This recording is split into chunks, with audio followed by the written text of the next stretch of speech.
El Instituto Nacional de Estadística y Geografía y el Gobierno del Distrito Federal presentaron los resultados del censo económico realizado durante 2014 en la Ciudad de México. Este estudio ubica a la capital mexicana como la segunda entidad a nivel nacional con el mayor número de establecimientos mercantiles, al contar con un total de 452.940 comercios, comparado con el primer puesto que lo ocupa el Estado de México, al concentrar más de 664,000 negocios. El informe, presentado ante los secretarios capitalinos de Gobierno, de Desarrollo Económico, de Trabajo y de Finanzas, destaca que el total de unidades económicas concentradas en la ciudad está conformado por un 93.3% de organizaciones conocidas como microempresas, mientras que el 6.7% restante está conformado por unidades económicas pequeñas, medianas y grandes empresas. Precisan que durante 2014 se documentó el inicio de operaciones de 19.380 establecimientos, registro que colocó al Distrito Federal en el séptimo lugar del indicador de apertura de comercios, por detrás de entidades como el Estado de México, Veracruz, Puebla, Jalisco y Chiapas. Los servicios privados no financieros ocupan la primera posición en la generación de valor agregado y junto con el comercio se posicionaron como las principales actividades generadoras de empleo. En cuanto a la ubicación de las unidades productivas, los resultados del INEGI muestran que las demarcaciones con mayor concentración fueron la delegación Iztapalapa, con más de 73,000 negocios, seguida de la delegación Cuauhtémoc, con casi 67,000. Finalmente señalan que la participación de las mujeres y los hombres en las actividades económicas tiende a una mayor equidad. Regresamos con nuestros analistas a la mesa de El Primer Café. Y para conocer los detalles del censo económico en la Ciudad de México, difundido el día de ayer, nos enlazamos vía telefónica con el secretario de Desarrollo Económico de aquí en el DF, Salomón Chertorivsky. Muy buenos días, secretario, bienvenido al Primer Café. Hola, querida Ana María, te saludo con el gusto de siempre a ti y a tu auditorio. Oye, cuéntanos, Salomón, obviamente con este censo se arroja información que les va a permitir a ustedes implementar mejores políticas públicas para poder apoyar a las empresas aquí en el Distrito Federal. Una de las preguntas que tengo es, ¿sabemos en base a este censo de todas estas empresas qué porcentaje está funcionando en la informalidad? Mira, este censo se realiza a todas las unidades económicas establecidas en la Ciudad de México. Lo interesante y la verdad es que es la información más precisa y puntual que se tiene de la actividad económica que se realiza en la ciudad. Con ello, hemos firmado un convenio con INEGI y estamos construyendo una oficina virtual de información económica, es decir, esta información no solo estará disponible, sino generamos la plataforma para que los diferentes agentes económicos puedan tomar decisiones en base a la información. Te pongo un ejemplo, Ana María. Si tú quisieras abrir una panadería, esta información, junto con la información de catastro y de uso de suelo de la ciudad, servirá para decirte dónde están las panaderías, cuánto vende una panadería, cuál es el ticket promedio, cuántos empleados tienen, cuánto se le paga a los empleados, en dónde hay espacio para rentar, si quieres abrir una panadería, cuánto cuesta el metro cuadrado de renta de ese espacio, en fin, para que desde el más modesto negocio, la inversión extranjera o las propias agencias gubernamentales tomemos mejores decisiones. Secretario, ¿cómo estás? Te saluda Paco Abundis. Hola, querido Paco, ¿Cómo estás? Oye, un tema que, bueno, que tú lo pusiste sobre la mesa en el gobierno de esta ciudad, una posición que ha sido entre polémica y algunos dirán que electoral, es el tema del salario mínimo. Con esta información, acabas de mencionar que una de las variables que ustedes miden es el tema del salario.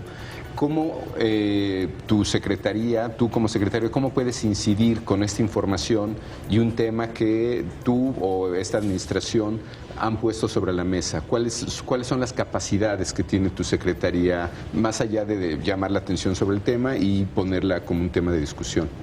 Sí, gracias, Paco. Mira, yo te diría primero Creo que después de un poco más de un año de discusión seria, frontal, robusta, pues ya no ha sido nada más un tema polémico, ya ha quedado claro no solo la necesidad de incrementar, sino la factibilidad técnica, jurídica de hacerlo, y lo que esto puede beneficiar en el ingreso de los mexicanos que menos tienen.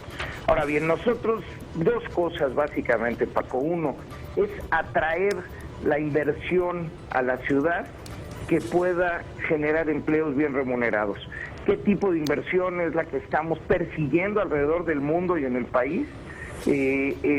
Inversión que vaya a las áreas de tecnología de la información, telecomunicaciones, farmacéutica, porque son las empresas que contratan a los jóvenes capitalinos y que pagan mejor. Y bueno, hemos tenido éxito en ello. La empresa Cisco decidió establecer uno de sus centros mundiales de servicio aquí.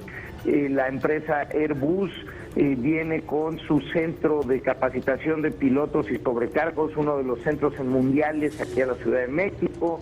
Y la empresa Ericsson ya contrató a más de 4,000 jóvenes ingenieros que desde Azcapotzalco brindan la seguridad de las líneas telefónicas de Estados Unidos y Canadá. En fin, muchos ejemplos. Necesitamos empresas, grandes conglomerados que contraten y pagan bien. Al mismo tiempo, como vieron en los datos, más del 90% de las unidades económicas en la ciudad son micronegocios.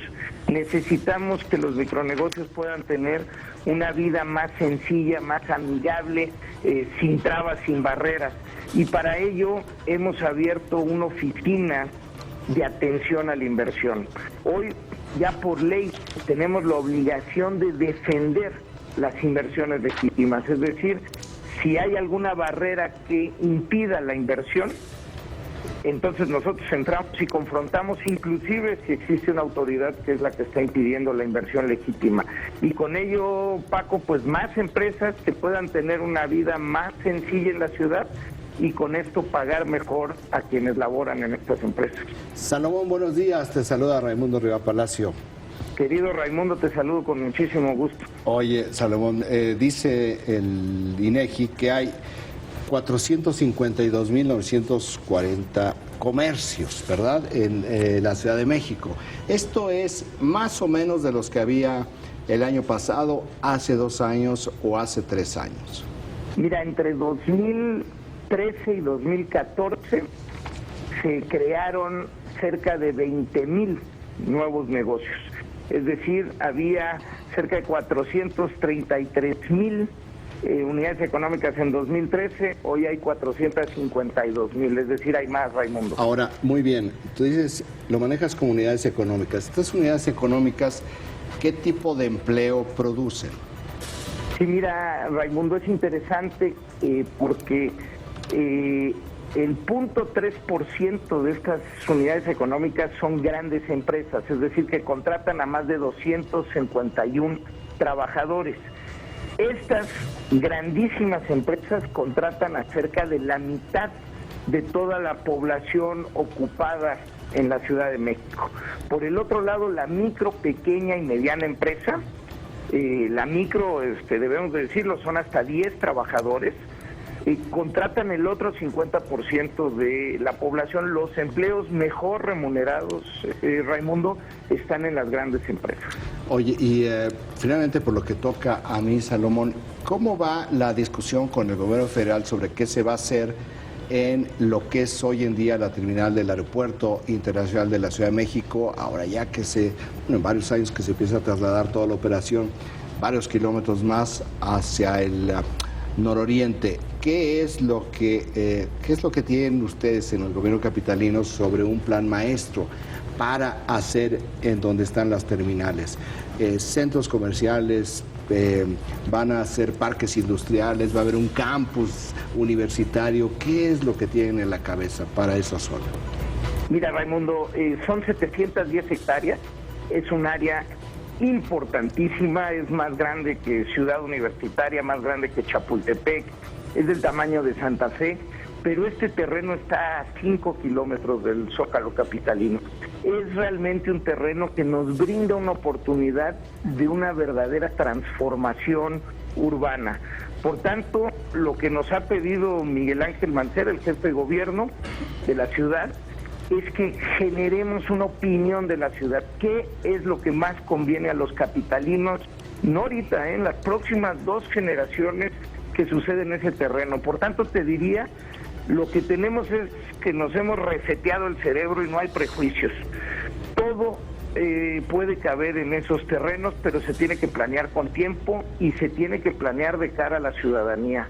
Tenemos que hacer un debate abierto, transparente, y empezamos con un foro internacional el 22 y 23 de septiembre, en donde hemos invitado a quienes planearon movimientos de aeropuerto en otras ciudades en la última década, a partir de la escucha de estas experiencias, de escuchar a expertos urbanistas, arquitectos mexicanos, de escuchar al gobierno federal y las necesidades que se tienen en la comunicación con lo que será el nuevo aeropuerto, es que iremos generando la opinión de la ciudad y en febrero del 2016 presentaremos un documento ya con esta visión de qué debe de suceder en los terrenos, Raimundo. Salomón, de nuevo retomando mi pregunta inicial, cuando se habla de unidades económicas, que fue lo que evaluó este censo, ¿estamos hablando de empresas que están en la formalidad? Porque todavía no entiendo, este censo nos ayuda a entender qué tan grande o qué tan pequeño son las empresas informales en la Ciudad de México. Mira, Ana María, no estamos hablando del comercio en vía pública, por ejemplo. Uh-huh. Estamos hablando del comercio establecido. Lo que no podemos afirmar es si ese comercio tiene registro federal, uh-huh. Pero es comercio que está establecido y que está funcionando. Así se censa. Bueno, pues muchísimas gracias, Salomón, por acompañarnos esta mañana aquí en El Primer Café. No, les agradezco mucho la oportunidad, Raimundo, Paco, Ana María, les aprecio que me permitan platicar con ustedes. Saludos. Muy buen día, Muy buen día. Gracias, secretario. Bueno, vámonos a otro corte, no se vayan.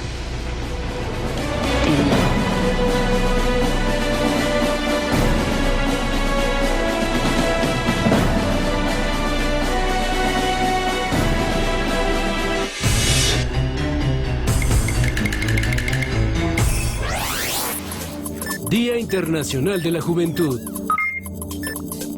16 millones de mujeres de entre 15 y 19 años y 1 millón de menores a 15 años da a luz cada año en el mundo.